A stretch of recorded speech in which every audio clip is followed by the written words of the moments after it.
Right, you're very welcome along to Gaelic Football Chat now. Anthony Moyles is with us. Anthony, good evening to you. How are you? Evening, gents. How are you doing? We're all a little bit giddy. We've got a bit of a Friday feeling going on. Right. I was going to make a crack here at the start about how we never talk about Meath anymore in these slots, and actually, but I mean, we don't. Straight into it, Ger. We don't. Thanks. What's going on? Jesus. I think this is a setup. I was told to be talking about every other team bar Meath. We can talk about Cork as well. They're in a fairly similar boat. Yeah. I know. Listen, I'm more than happy, Ger. I'm more than happy to go into that subject. It's fair to say that this is the classic 4-pointer. There's no doubt about it. There's okay, what have I heard? They got out of jail a little bit against Offaly.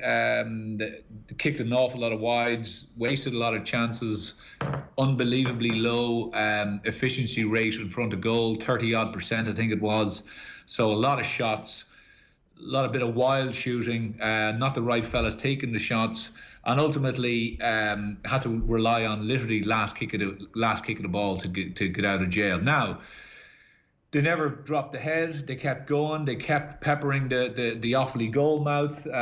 Numerous chances, a couple of unbelievable saves from the Offaly goalkeeper, etc., etc. And so they never dropped the head, and they ended up getting a draw, which probably felt to them like a win and to Offaly like a loss. So, can they bring that momentum in, Ger? Can they bring that bit of probably confidence? They're getting players back. Ronan Jones has been back. Menton, I believe, will be on the bench. They've lost Shane McEntee, unfortunately, who's on a tour of duty. But they are getting different guys back in. But it's time really for some of the other guys, some of the younger guys in the panel who've been there for the last number of years. It's time for them really to step up. It's a massive game. It's an absolutely massive game. There's no point saying anything else. It's an enormous game because whoever loses this game is under serious pressure. Yeah, the potential for relegation from Division 2 is genuinely very important for long-term future and for all sorts of different reasons, including the championship.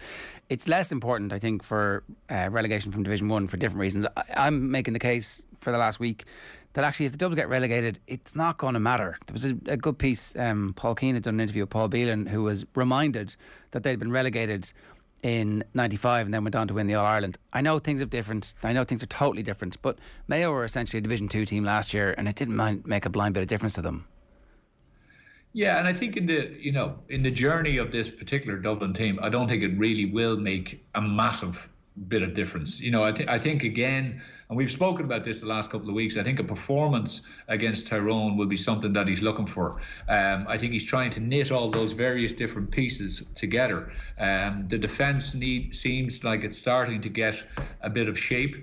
It's starting to get a bit meaner. Their kickouts need a bit of work. We talked about that last week. But of course, you come from, and this is nothing, you come from a situation where you have probably the best goalkeeper of the last 20 or 30 years in goal, who not only can do all the goalkeeping stuff, but he can also restart with an unbelievable level of efficiency and speed and essentially get you 50, 60 yards down the field and in an attacking area that the opposition are just then, after getting a score, the opposition are straight away defending their own goal and pretty much, conceding a score straight away. Like, that's hard. That's a really difficult thing to replace, they're it's not a massive area, they're still well equipped there, but I think the forward area, that's the big spot for them. And as they get the likes of McCarthy back, it'll bolster that because Howard will be able to move probably into the forward line. As they get Con O'Callaghan back, as they get Paddy Small back, as they get Costello back, I'm starting to name. We're not naming fellas that you've never heard of here, So, yeah. I think as you say, it's not going to be. It's amazing. Dublin have never had to rely on kind of backs to the wall and that kind of real everybody hates us. Well, sorry, yeah, they've had that, but this kind of thing of everyone is kind of gloating in the fact that they're losing games. They'll have that now. They'll have different motivation. Before it was everyone wanted to knock us down, and knock us off our perch. And that's motivating enough, but that kind of gets a bit old after 10 years of superiority.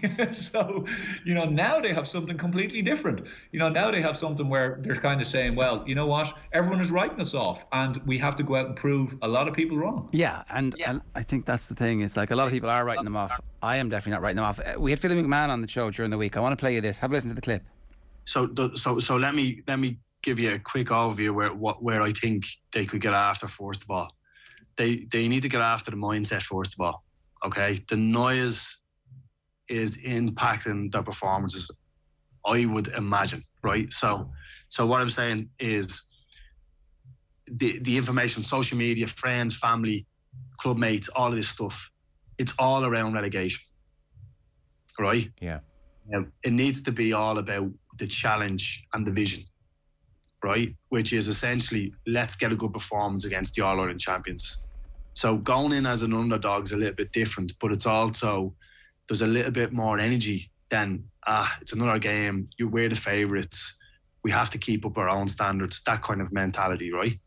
So there's a bit of a spin of a narrative there that I think I'd be excited for, right? That's the starting point. Tactically then, you're going to come up against a Tyrone that I don't think they have the energy like they did last year. In respect to, they were very calm, they were very selective last year, especially they would have got massive learning from the COVID situation between the Kerry, whether they were going to play Kerry or not. When they played Kerry, they controlled the momentum of the game. Dublin need to get ahead of the game early. If they can get ahead early, well, then they can control the momentum and draw Tyrone out, which will then hopefully give them the chance to put a few goals away, which they haven't had in any of the games so far.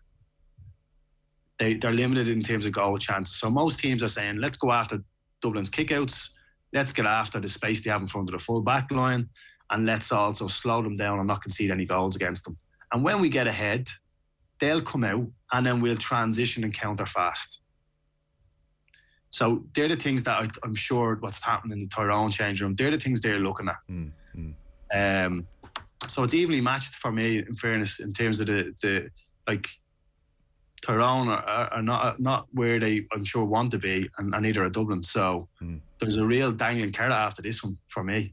I buy some of that, right? And I totally understand the mindset issues that he's talking about. But that's outside. Like the inside the camp, they're not talking about relegation, and they're not focusing on the negative. Or maybe they are, and that's a bit of a disaster. But Anthony, do you think that, Philly's saying there about Tyrone's form as well, it's kind of interesting. There's like both of these teams, whether Ger's right about relegation not mattering or not, I think it does focus the mind a little bit at this stage in a way that maybe Kerry and Mayo don't have to worry too much about when we get onto that game in a couple of minutes. It suddenly makes this game a lot more important at a time of the year when two All-Ireland contenders probably don't want to show each other all of that, all of that much. Suddenly this is a huge, huge game to stay in Division 1. Yeah, it does add that extra bit of spice, all right, Mick, and importance. And I think it adds probably, we've seen the various different news bits during the week about the Tyrone panel and Fennell's leaving and all that. Now, listen, I think a lot of that is just natural kind of attrition, and I don't think it's probably being a little bit blown out of proportion. But there's no doubt about it that they, whether Philly is right there or not with regard to their energy levels, I saw clips and I saw certain things, especially against Donegal, that I didn't particularly like. And I'd say, Dewar will be sitting there with Fergal Logan, they'll be saying, whoa, that's not something we're used to. The McCarthy goal was something that was really strange. 4 or 5, I think I counted 6 Tyrone players pretty much around 1 or 2 Donegal guys, and how they allowed the goal to happen was actually just pure laziness. It wasn't anything else. It was fellas just not reacting, fellas not taking ownership of the role, fellas not going to the ball, fellas passing the buck. And energy and motivation and all those different things can all kind of culminate in just below par performances. And they haven't blown the lights out. They're trying new things up front. They're trying fellas in different areas. They haven't really settled at all. So this takes on a massive importance as well. Because, by the way, if Dublin go up there and win, this is enormous fill-up for that team. Like, it's an enormous fill-up. And knowing that they have players to come back. So like, I mean, all of a sudden, the Desi situation just completely flips. You know, it goes from a situation where you're kind of saying, Jesus, now they've actually beaten the All-Ireland winners in their home patch and potentially have given themselves a shot at staying in Division 1. So there's... I actually, like, I mean, if I was a Dublin player, I'm licking my lips about this one, because you're really saying to yourself, you know what, if we lose, put in a good performance, no one's expecting anything anyway. You know, everyone's just written us off to Division 2 now at this stage and team in transition. But Jesus, if we win, like, what will that do to that training session next Tuesday night in wherever they're training these days, you know? I do think that what happened last year in the league when Tyrone went and conceded the 6 goals against Kerry, and all the stories, like, everybody we spoke to in the aftermath of the All-Ireland win, they all pinpointed the week after that, where everybody kind of had long hard looks at each other and went, Jesus, what are we actually doing here? And from that, they incrementally improved again and again and again and again. And, like, it wasn't written in the stars that they were going to win. Michael Murphy gets sent off. There's the injury to Clifford in the semi-final. There's loads of games that are actually very close, including the All-Ireland final where the opposition missed a penalty, when maybe if they'd scored the penalty, they wouldn't have been flaky in the second half. Who knows, right? So if the notion of Dublin not being All-Ireland contenders is kind of just being written down, oh, they're definitely not All-Ireland contenders, I don't buy that for a second. Like, those players that you've listed off, if they were to come back close to top form, and they don't even have to be at their all-time great form themselves, but they're good enough to influence most games, and that's a third of a team that you've talked about, with, like, I don't know, 27 All-Ireland titles between them. But we're writing them off. I definitely wouldn't be writing them off just yet. And the Tyrone thing, I think, again, before the league started, James O'Donoghue was making the point that he thought that there was a good chance they might end up going down this year. And I don't think they'd be too concerned. I mean, the point you make about do or not liking stuff, that's different, I think. But if they get relegated, but they find something and find 2 new players who are able to actually influence the first team, they're probably going to be happy enough, are they? I think so. And what's telling actually about the guys leaving the panel is it's kind of fellas who let's say they were your number kind of 21 to 25 on the panel, right? So now maybe Bradley got a bit more game time and Brennan than a number of the other guys. But what's telling about it, lads, is the fact that they know themselves week in, week out. They're playing on the B teams in the games. They're seeing the fact that Dewar and Logan are really putting their stock behind the likes of Canavan, you know, and some of the other younger guys. And they're settling on an 8 or 9 forward kind of setup. And that's it. And everyone else, and they know that they're going to pick their 6 from that. And obviously that 6 playing the Tyrone way may have 2 guys in that 6 who are not natural forwards. They're fellas who will work up and down. They'll be able to transition into the half back line and the half forward line. And it may even be 3 out of the 6, really. So, you know, it's funny. I think you'll find... You will find with the season and the way things are going to go and how things are going to be condensed and how there's going to be kind of more games and, you know, there's going to be much more focus as well on the league, etc. That actually, I think All Ireland winning teams will struggle. I think they will genuinely struggle, because if they party too hard and celebrate too hard and go on too hard and miss a good bit of the kind of October, November, December, and they go away on a holiday and they come back. If they come back half undercooked or not motivated enough, they're going to be staring down the barrel of relegation regardless, because you've got teams then who know they're coming in, they're going to be, you know, obviously massively motivated to play against them, but they're going to be fresh and they're going to have the bit between their teeth. So it's going to be quite a difficult thing from now on. And especially, look, Dublin were the juggernaut. They've lost the players. We know all this. But they've come back into the pack. But I completely agree with you, Jared. Does that mean that they're all of a sudden number 10 in the country? Not a chance. Like, I mean, they're firmly in the top 4, top 6 still, if you ask me. I've just, you know, we keep talking about how open a championship it is, and yet we're excluding Dublin from it. If it's an open championship, how could you not think that Dublin are one of the contenders for it? I just think that your point there, Anthony, about what you're saying about Tyrone And I've completely forgotten what I was going to say, lads. I'm not going to lie. It wasn't a very good point, Mick. It was. Do you know what? You had a magnificent point, and I've completely lost my train of thought because I had to get that stupid Dublin line in about the big contenders. So.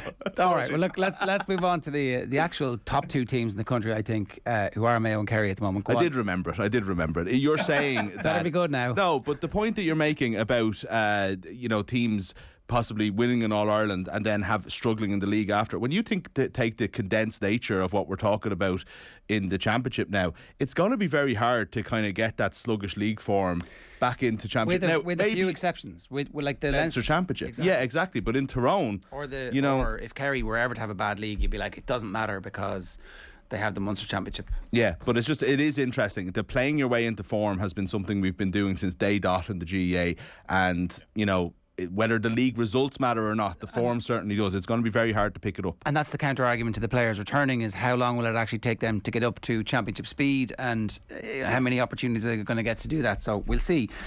It was always, lads, it was always your last two league games. Like the ground was firming up. I remember we played, Jesus, for some reason we used to always play Kildare like nearly in our last two league games, either in Newbridge or in Navan. It just always rolled out that way. And of course it was always a ding dong battle, because it was, you were everything was gauged. Guys who were coming back, whether you were the elder statesman or the kind of fellas, you needed to be on your form in those games. And if you weren't on your form in those games, you hadn't a hope in hell of being picked for the championship team. So those games were massively telling. I agree with you, Mick. It's not a situation now where you can just, should we wait for those two league games and we'll be all right, Sorry, Jerry, go ahead. No, you're grand. Colin Boyle was on OTB AM during the week, and he whet our appetites when he just went through what he expects the matchups to be this weekend. So just have a listen to this. I was actually just even thinking about potential matchups during the week. I would say Oisin will go back on David Clifford. Yeah, you could have a scenario where Paddy Durkin is on Sean O'Shea, Lee Keegan on Paddy Clifford, and then you go to midfield, Jack Barry possibly on Matty Ruan, Aidan O'Shea if he starts on Jimmy O'Connor, and down the other end then Ryan O'Donoghue on Tom O'Sullivan. So like all the matchups, when you physically go through them, just make it the game even more mouth-watering prospect. Why do Mayo love playing in Tralee so much? Well, I don't know, I might be saying that on Saturday night, but I think generally over the last 10 years or so, we've had a fairly good record down there. I don't know, generally when we've gone down there on a Saturday night, we've tended to stay even on the Friday night down there, which makes it a bit of a long weekend. But maybe it's the case, the fact that you're together all weekend or something like that, and it gives you that bit of an edge when you get down there. I'm not sure what the boys' arrangements are this weekend, if they're travelling down that day or not, but possibly that has something to do with it. But it's a great venue. And when that's a full house, and I'm expecting it will be Saturday night, a full house, it's a great atmosphere, and Mayo always brings a good crowd with that as well, and it adds to it. So yeah, I think generally maybe the fact that you're just together all weekend, and look, Kerry's always a big game, you're always going to get yourself up for that, and you'll probably raise your performance for it, and possibly that's why Mayo have had a decent record over there in the last 10 years or so in the league. I won't mention 2019 Killarney in the Championship, but generally in the league it's been decent. OTB's Gaelic football coverage is brought to you in association with AIB. I was making the case that there could be a trilogy of games this year. They'll play this weekend. More than likely they'll play in a league final, and if they meet, unless Galway knock Mayo out, it'll be in the qualifiers, but if they meet again it'll be in an All-Ireland final. And I wouldn't be terribly surprised if these do end up being the best two teams in the country, and maybe by a distance. I thought Dublin were all Ireland contenders. They are contenders, but I think these two are the best teams, and I would make them 2 to 4 point favourites if they were to play the Dubs in an All-Ireland semi-final or final. Nah, that's fair. Yeah, okay. So by a distance, yeah. It's not massive. No, I agree with you, but there's still the kind of, they still bear the scars. Certainly Mayo do, of the Dublin battles. So that will still rest if in tight games. So I would still be, I just reserve my judgment on that one just for the time being. But in this particular game, there's no doubt about it, Jared. What Horan has done, I think, is quite remarkable. Again, we spoke about, actually I'm kind of going off this word narrative, but we spoke about how he has managed to get younger guys in, flip a lot of players from even from the team last year who were playing in the latter stages of the championship last year. Blood new guys in. Hold older fellas back and then be able to bring them in off the bench and play a pivotal role for 15 or 20 minutes. Like to get that harmony within a squad and within a panel is very, very difficult to do. It's very difficult to do. Like, I mean, you require massive buy-in from the players, and especially some of those older guys and younger guys who may feel, for the last couple of years they weren't really getting a chance, so they hang on, and next thing they get their chance and they realise, right, this is my time now to hold on to this jersey. Albeit, I've got the likes of Paddy Durcan, I've McLaughlin, I've Aidan O'Shea, I've Harrison, I've all these guys breathing down my neck. So he has engineered an unbelievable team spirit there. And look, Mayo have always had that, but there's been, over the last couple of years, there was always a few rumours of rows and influence and different things going on. I think that has been eradicated now. And I think they're in a stronger position. The football was always there, their ability was always there, but I thought there was always that question mark of pointing a finger when it came to the crunch. This wasn't happening, that guy should have been playing, this should have been happening, and I think he has managed to get rid of that. It's taken him a while, but I think he's managed to get rid of that, and I think that's a big, that is an enormous plus for them, and for him. So they're dangerous, but of course they're coming up against, arguably, now the team that could do what Dublin have done for the last 10 years. And that's the thing. You're coming up against an absolute juggernaut. And I was saying to you a couple of weeks ago, they were boys 2 years ago. They're now men. They're not boys anymore. And that's the scary thing. Yeah. And look, the Dubs took their time to get over the line the first time, and then had a setback after they got over the line. And then, again, it was never easy for them at the start. Because they blitzed their way through the early parts of the championship, we do forget that they were in very tight contests. They were in replays. They were behind. So even if Kerry were to reel off 3 of the next 4 or 5 All-Irelands, they're not going to do it blitzing teams either by 10, 15 points. Not this Mayo team, I would argue, and I would expect Tyrone to be able to give them a game too. So that's why we were having a little bit of conversation about this. Is it just going to be shadow boxing at this stage of the season? They're going to play again. We're getting close to championship. Mayo will definitely have Galway in their thoughts from this point forward. But I don't know. I think the Cork hurlers shadow boxed in a league game against Limerick last year, and it was a bad idea. You got to put your best team out in these games now to get as close to championship pitch as you can. Whatever you reveal, but whatever you learn.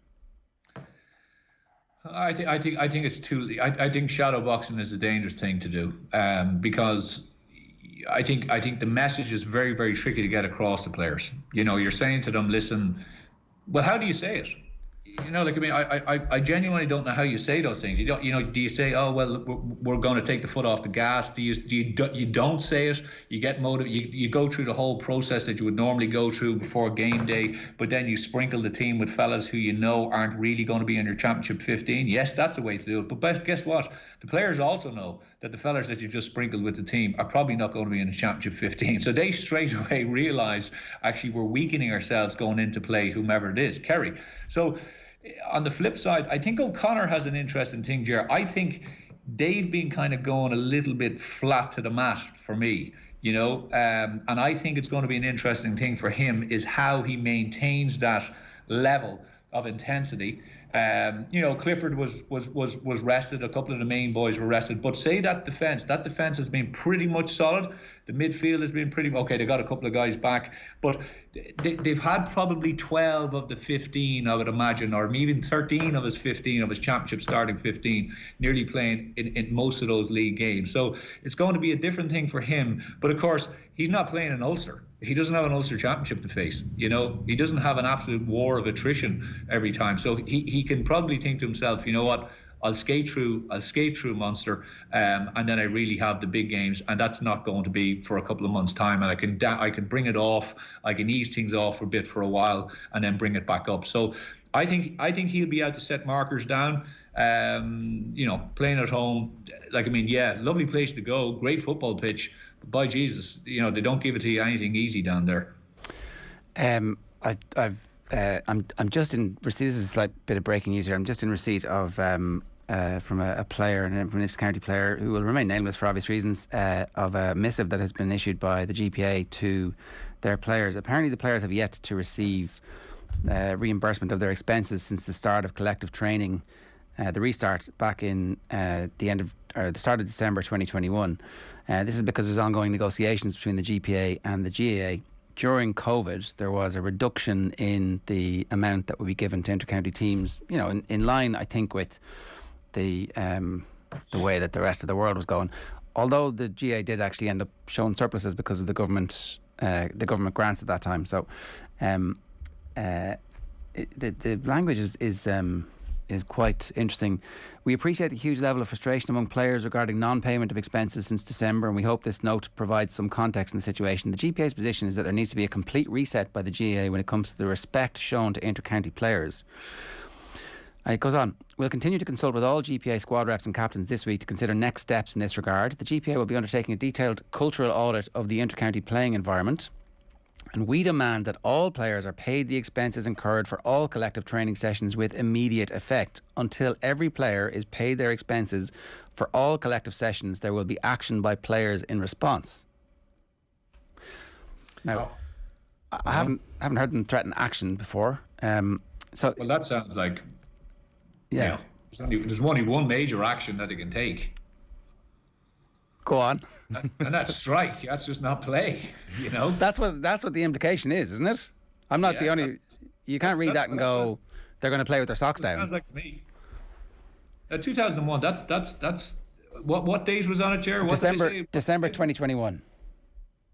December the 8th. So you were allowed to return to collective training on December the 8th, 2021, and they previously, for the two previous seasons, they had agreed that there would be a reduction in expenses for travel, gear, footwear. That was given the financial position of the GAA. The GPA agreed to this in good faith, the GAA, on the basis that a return to normality would see a reinstatement of the 2019 provisions at a minimum. Wow. So the players received a reduced mileage rate, and they're continuing to cap players to be permitted to claim expenses for only 3 sessions a week. Like, we know teams are doing more than 3 sessions a week, so you're not going to get expenses for those extra sessions. God, it's the 11th of March now. You're talking 4 months here. This is like players very, very out of pocket, who might not necessarily have it, So regardless of the consequences of what the GPA are talking about, there's just a lot of, if this dispute is obviously just costing people a lot of money, seemingly quite needlessly. And also, of course, they haven't just put this out, so there's obviously been a lot of toing and froing going on and trying to get this sorted out, and they've obviously got to a point of frustration. Now, this has not been released. This is I've got this from a player, so this is not... okay, sorry. Yeah. Well, it's coming. Yeah, well, we've got it. Other people are getting it. It's out. It's out now. Yeah. It's out now. Yeah. Yeah, never a good situation. No. So my relative expenses, I can tell you those over a pint or two. I had the old AA road watch being put out in front of me to exactly count how far it was from where I parked in Dublin all the way to Navan one day. I think I was out by 0.8 of a mile or something. Well, like Jesus, if you're out by 0.8, these standards are slipping, Anthony. How can we rely on you to kick the ball over the bar from 21 metres if you can't do that? Yeah, absolutely. Well, I could never do that anyway, Jer, so... So it's great though that Anthony's whetted the appetite for an amazing championship, and Kerry, Mayo, Dublin are still contenders, and now we just find out there's probably not even going to be a championship. Wonderful. Some counties won't go on strike, obviously. So look, you'll hear more on that story, no doubt, in the next 24 hours or so as the players respond to that, and we'll certainly be following that story with interest, as we will the rest of the weekend's action. Anthony, thanks very much for joining us. Cheers. No bother, lads. Talk to you soon. We're going to talk soccer next. It's the football kickoff. We're going to be previewing Manchester United and Spurs. Stay tuned.